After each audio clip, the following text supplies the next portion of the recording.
The number 23 is a psychological thriller film that is neither thrilling or psychological. Well, okay, I guess it's psychological, but in a very stupid way. This movie sucked. It was confusing. It was bloated. It had a lot of bad acting. The directing was bad. The editing was confusing. And the script was dog shit. It's like the screenwriter was trying to be an edgy Charlie Kaufman with the twists and turns in the story and the story within a story, levels to the screenplay, and the sheer enigmatic quality to the plot. But none of it worked.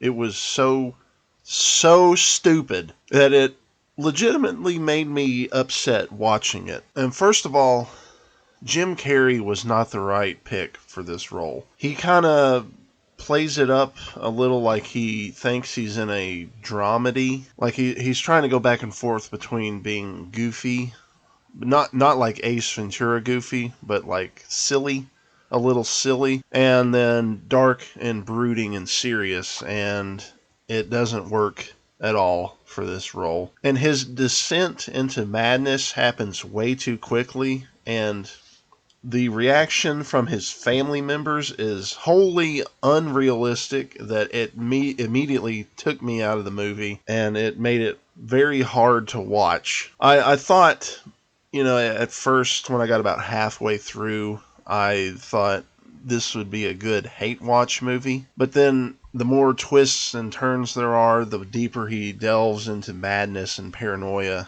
the more stupid it becomes and the more unpleasant it is to watch. And it's just really sad because Jim Carrey has done both good comedic roles and good dramatic roles. And this is like a really, really bad version of his performance in The Truman Show.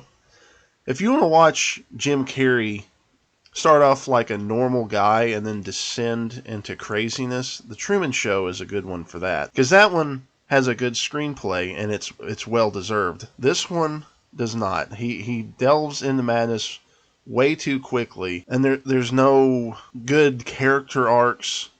They try to do a character arc, but it fails completely because once we learn at the end who Jim Carrey really is, then they try to do it like a happy ending. I'm just going to go ahead and spoil it because who gives a shit. He ends up in jail because they find out he is actually a murderer, and they try to put a spin on it like he did the right thing by turning himself in, and the way they do it is so corny. Like the screenwriter thought he was really proud of himself for coming up with that ending, but oh my god, it doesn't work. It's like the film does a 180 tone wise, and it did not need to do that at all. It was heading down a dark path, and it did not stay on that path. It did not stay true to itself. It took a turn and immediately shat the bed. That is the perfect way to describe this movie. This movie shat the bed. And I will say real quickly at the end here, the cinematography was not bad.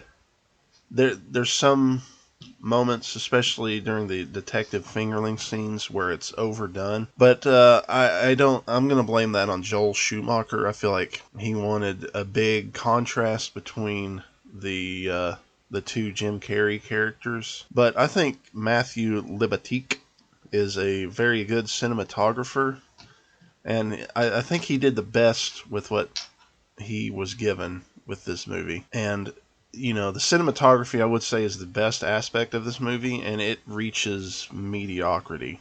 So I will give it that. And so I'm going to give this one 14.784 farts out of a total possible 61.6 farts.